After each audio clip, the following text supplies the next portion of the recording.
So I want to thank Miss Evelyn Rice Peoples for inviting me this evening. I've known her since I was a little girl. Since I was maybe your age. Yes, yes. Because my dad used to be in politics a long time ago, and he worked with Miss Evelyn, and that's how I got to know her. So I just want to talk to you a little bit about what I do and a typical day in the life of being a mayor. But we're going to be interactive, so I'm going to ask you some questions and we're going to have a conversation. So, and I want to hear from the young people. What do you think a mayor does?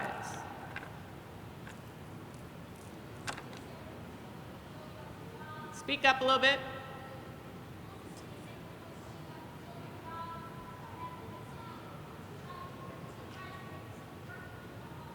Yes, tries to make the city perfect. Yes. I don't think I can get a better answer than that. No. I ran because I see a lot of opportunity in our city, and I wanted to make it better. So I come to work every day at City Hall. My office is on the second floor in room 200, and I work with my staff to make things better for the city. So a whole host of departments report to me, the police officers, the firefighters, the parks and recreation people, Yes. the streets, traffic and trash people, the people who take care of our unhoused neighbors, our Department of Health, our building division, our neighborhood stabilization, and other departments that I can't even think of right now. It's a lot of moving pieces. And so I have to have a lot of great staff that work with me to help me keep all that together. And a couple of those staff are with me today. Nick Desideri, who handles all of my communications. So all of our interactions with the press and the media and the TV and radio stations. And then Kevin Bailey is with me today. Kevin is someone that does a lot of work in our community, but also helps us with our relationships with our board of aldermen. So how many aldermen do we have in the city of St. Louis? 28. But how many aldermen will we have next month? 14. Thank you. So we're in the process of what I call aldergeddon. We are decreasing the number of aldermen from 28 to 14. So election day was yesterday. How many people went to vote yesterday? Yes. All the adults in the room raised their hands. That's lovely. And so we have another election coming up on April 4th. So also one of the reasons why I care about children so much is because I am a mother myself. My son is 15 years old, and he is the most important person in my life. I am a mother first. So actually when I leave here, I'm going to his school to go to his Black History Month program. So I have a lot of things to do when it comes to him. He also plays basketball, and we were here about a year ago when the Harlem Globetrotters came to visit you all, and he played basketball and had fun here. I take him with me quite often. And so a typical day, I wake up about 6 o'clock in the morning. I try to work out. I have a stationary bike at home. I try to work out in the morning. Sometimes that happens, sometimes it doesn't. I understand. I'm usually at work by 8:30, I usually leave the house by 8:30. My dad takes my son to school, and then also one of the things about the mayor is the mayor gets protection from the police department every day. So one of the officers who takes care of me is also here today, Sergeant Renrick Bovell. So they pick me up, take me to work. We go to City Hall or whatever's going on that day. Sometimes it could be a TV interview. Sometimes it could be a press briefing or a press advisory. Sometimes we go visit schools. Sometimes other dignitaries will come in from out of town and want to meet with me. So A few weeks ago, I got a chance to sit down and meet with Senator Dick Durbin from Illinois because we have, well, we won't go into that. I want to make sure that we are building relationships not only with our senators, but also with senators that touch the state of Missouri. So we have 2 great senators in Illinois. We do a lot of things with Illinois. Sometimes I'll have a lunch meeting with the mayor of East St. Louis. He's a good friend of mine because I want to make sure that as we do things in St. Louis, that we also lift up East St. Louis. It's personal for me because my grandparents bought their first home there, and I spent most of my summers and holidays in East St. Louis. I have wonderful memories being with my grandparents over there. And then in the evening, I'll have events like this, or I'll have to go to a ward meeting or a neighborhood association meeting. And sometimes people yell at me because their trash isn't picked up or there are potholes in the streets. And so I'll bring staff with me to answer those questions as well. But I really, really love my job. I feel like this is the work that God called me to do because I am able to build relationships across the country, sometimes with our federal officials, and I'm trying to get every dollar that's coming to us in St. Louis so we can make sure that we fix our streets and our roads, and we build new things in North St. Louis and parts of South St. Louis that haven't had investment for years because I grew up in Walnut Park. Here we go. I grew up in Walnut Park and also on the west side. I still live on the west side, and it's important to me that our neighborhoods look as pretty as everybody else's neighborhoods and has everything else that everybody else has. And so that's my North Star. That's what I'm working towards. And so on 314 Day, I want y'all to stay tuned because we're going to be making some major announcements on how we're going to move this city forward. So you've heard enough from me. I'm going to give the mic back to Ms. Evelyn so we can ask some questions, and then we'll answer any questions you have. What am I doing to help stem the violence in St. Louis? So we just hired a new police chief. His name is Chief Robert Tracy. He's the first chief from outside of our city in our entire city's history, because I felt like we needed some new eyes on our police department and our crime problem in St. Louis. So he comes to us from Wilmington, Delaware, where he was able to make a real difference in that community, which is a little bit like ours, is majority minority. It had a lot of crime problems. He was able to reduce gun violence by over 25%, or was it 50%? Also working with community to do so, building relationships with community so people begin to trust law enforcement more. But we also stood up an Office of Violence Prevention that's going to be housed at Sumner High School, and their primary focus is to make sure they're coordinating all of our programs, what we call community violence intervention programs or prevention programs, to help people get access to the resources that they need. And the other thing we're doing is we're working to deploy the right resource to the right cause. So we're standing up what we call alternative methods to policing. So a police officer doesn't always need to be dispatched to every call.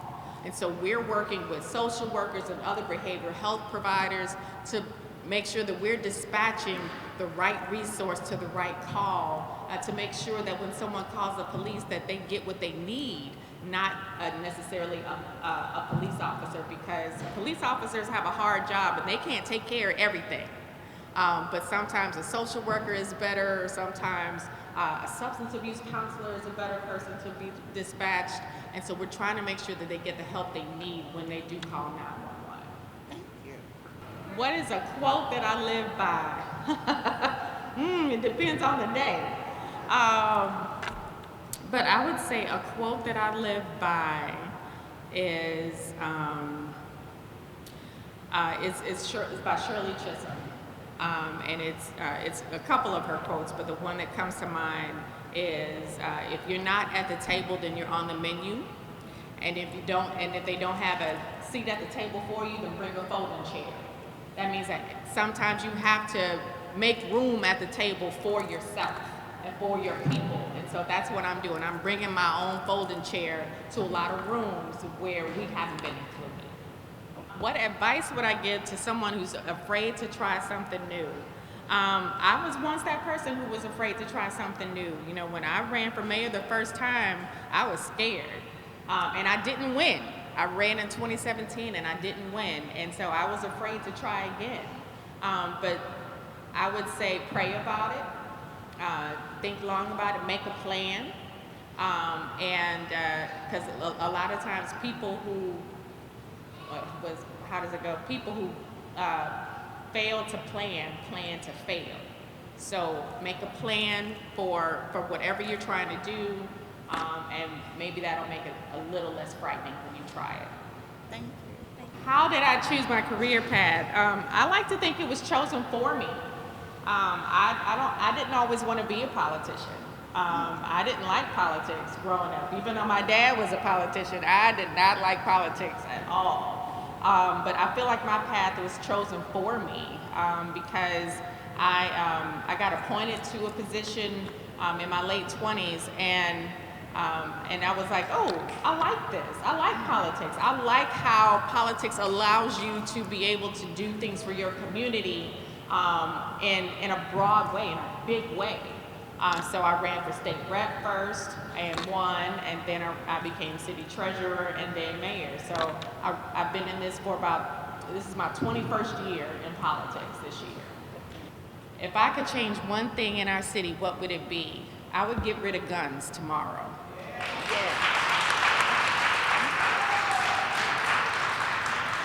We have entirely too many guns on our streets, and everybody can get one, and I think that's what's the major thing that causes violence in our communities. Okay, what's your name? Who is my biggest inspiration and why? It would have to be my parents and my grandparents. My father obviously was a politician in the city, and he taught me a lot about being in this role, but my mother and my grandmother taught me how to be a lady and also how to use a velvet dagger. You'll find out what that is when you get older. And my mother and grandmother also taught me how to be a real strong woman and how I deal with people, but also to be gentle, and that it's not a bad thing to be vulnerable, and to be kind and gentle with people. So my parents and my grandparents, I would say, are my biggest influences. How would I handle bullies? My son had to handle a bully once when he was in the 8th grade. And you always have to fight back against bullies. And I'm not saying fight physically. There are ways to fight back against bullies and still win. So you can always find, bullies always have weaknesses, because you know what they say, hurt people. So find out what their weakness is and expose it. And hit them when they're not looking for it, when they don't think that you're going to react. Because once you stand up to a bully, they tend to leave you alone. So Samir asks, can I change laws in the city? So yes and no. So laws are passed by the Board of Aldermen, and then they come to my desk for approval or disapproval. So I can introduce bills at the Board of Aldermen, but the mayor hasn't done that in a really long time. But there are also different levels of government. So this is local government at the city, then you got state government, and you got federal government. Federal government supersedes the state supersedes the local. So some things that I can and can't do based on whatever is the law at the state or federal level. So for example, when I talked about what would I do tomorrow, I'd take guns away if I could, but I can't, because the state has passed laws that says I can't do anything about taking guns off of our streets because of laws that they've passed at the state level. So your state representatives, your governor, those people. So there are laws that I can change on the local level. So we decided to stop punishing people for smoking marijuana. So that's a law that I have signed from the Board of Aldermen. I've also signed bills that have put money into community centers, into rec centers.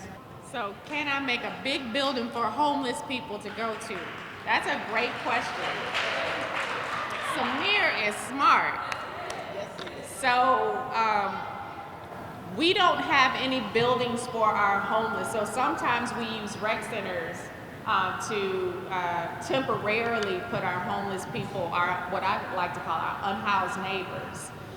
But then that shuts it down, so you don't have anywhere to go. So rec centers are not the place for our unhoused neighbors.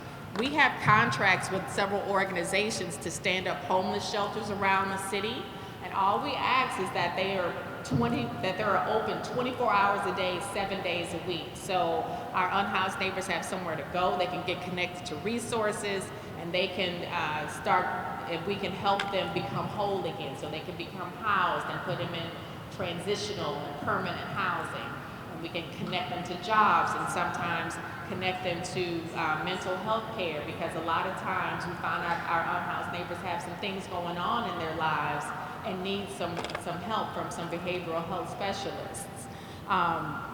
So we are putting money, spending money a lot with our vendors and our friends to help take care of our unhoused neighbors and make sure that they can become whole again. We also have a tiny home village, which is a bunch of tiny homes right at Jefferson and Cass, because we also find that our unhoused neighbors don't like what's called congregate shelters and being in shelters with a whole bunch of other people. So in a tiny house, they can have their own space, they can have their own things all around them, and they don't have to worry about somebody stealing their stuff if they leave, to go get a job or go get services or go talk to a mental health professional. So those are some of the things that we're doing to help our unhoused neighbors. So Zoe wants to know how long it took for me to become mayor. So I ran in 2017 and I lost. I didn't win. And so I ran again in 2021 and I won. So I would say it took me 4 years to become mayor. What's it like being a mayor? I absolutely love being a mayor. So I get to meet a lot of neat people every day. Sometimes I get a chance to talk to the President of the United States, or the governor, or the Vice President. I got a chance to go to the Vice President's house for a Christmas party last year and meet and take a picture with her. She's a really lovely person. And then also I meet other mayors from around the country. So I was just with a meeting of a whole bunch of mayors from around the country, and I want to tell y'all something. Every mayor is going through the same stuff. We all have the same problems. It just change the city name. And so we sat around a big table all weekend and we talked about our problems, and we also talked about other solutions that other mayors have done in other cities, so we can share our ideas with each other and hopefully bring some of those ideas back to St. Louis. Thank you. What's the favorite part of my job? I would say this is the favorite part of my job. Yes. To talk to the people that I represent is a favorite part of my job, and listen to your questions and give you answers and let you know what we're working on. Because I know that sometimes you don't always have time to watch the news. You got kids running around. I don't always have time to watch the news every day. And so I just want to be accessible. So this is my favorite part, getting to come and meet handsome little boys like you, and talk about all of the things that we're doing to help make our city a better place, or as he said, to make it perfect.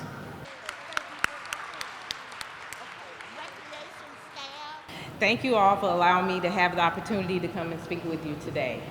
So just to give you a little bit of information about myself, I come from, before coming to St. Louis, I was actually born and raised in the state of Alabama. And I come from a small town, not real small, but small, called Tuscaloosa, Alabama. Does anybody know Alabama Roll Tide? Who knows Roll Tide? All right, Roll Tide.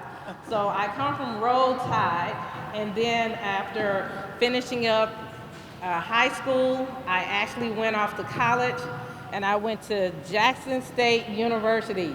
Who's heard of the HBCU, Jackson State University? Woo! Now, everybody should have heard of us by now because we had Deion Sanders as our head coach. So after moving and graduating from Jackson State University, where I got my degree in health, physical education, recreation, and dance with a concentration in therapeutic recreation. That's a lot, huh? Yeah. That's a long title, just to say that I have the skills to be able to work in rec centers as well as work with the elderly and anyone that has a disability. So I'm excited about that. I love doing that. For the last 21 years, I worked for Lutheran Senior Services. Prior to that, I worked for several other nursing homes where I was the activity director there, doing pretty much some of the same things that I do here with you, helping provide fun activities for you, keeping you enthused and excited. So, now, I want to ask you some questions. What is it that you like about your recreation centers? And what is it that you would like to see in your recreation centers? His question is, how can we as staff keep our kids motivated and having fun? So I say that comes from within the staff, because if we're excited and we're having fun, it'll rub off on you. So staff, let's continue to have some fun, not just focus on rules and regulations. Let's have fun in our centers. My next question. Any more questions? Come on, you guys got questions? You have questions? Well, I'll tell you a little bit more about myself while you come down. I have 2 daughters that I say they mean the world to me. They mean the world to me. But the one thing that I love about them are they are independent and they're no longer in my house. So, but I do love my girls. They keep me active. One of my daughters plays lacrosse. So I was so excited about that. So we will be having lacrosse here in our centers. It's a great sport. It's new to us as African Americans, but it has been around for many generations. It also started with the Native Americans. So that's something that we can carry on through generation from generation. So we want to pass that on back to our kids. Okay. All right. I've been working for the Recreation Center, which is, I would say, Parks and Recreation for the city of St. Louis, a year and a half now. But I've actually been working since I was 19 years old. And I am proud to say that I'm 50 years old. So I told you about my one daughter, so while I'm waiting on the next question, I can't leave my baby girl out. So she is my fashionista. So she loves fashion. She keeps me fashion. She will tell me in a minute, "No, Ma, that ain't working. Gotta go back in and change it around." But she is actually in college now, studying to be a fashion designer and a marketing director. What can we do to keep our 17-year-olds off the street and give them something to do? So there is a lot of things that I think you guys can do. One is for us to start finding programs of things that you want to do and providing it in the center. You have to let us know what makes you happy. So, like, my youngest daughter is 19 now, and she loves drawing, fashion, but my oldest, who is 22, she loves sports.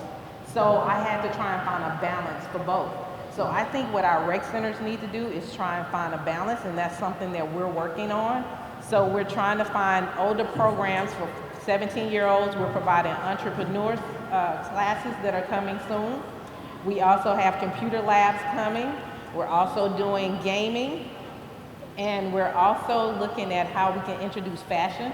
So those that want to learn how to do fashion, we're trying to do cooking so that we can try and teach you how to cook. But I think the biggest thing that I want to see my 17-year-olds do is come back into the centers and mentor other girls and boys and try and find a way to share their skills and talents. and also working with some of the HBCU schools around so that we can start doing some tours so that you can be ready and prepared to go into these schools. The question was, do we have scholarships? So right now, all of our programs here at within all our rec centers are absolutely free.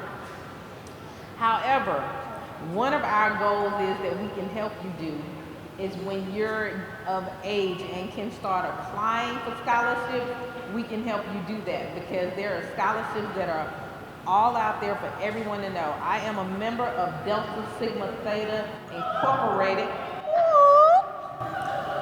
And with that, we provide a lot of scholarships for our young women and men, and you're always welcome to apply to be a member, to apply for those scholarships.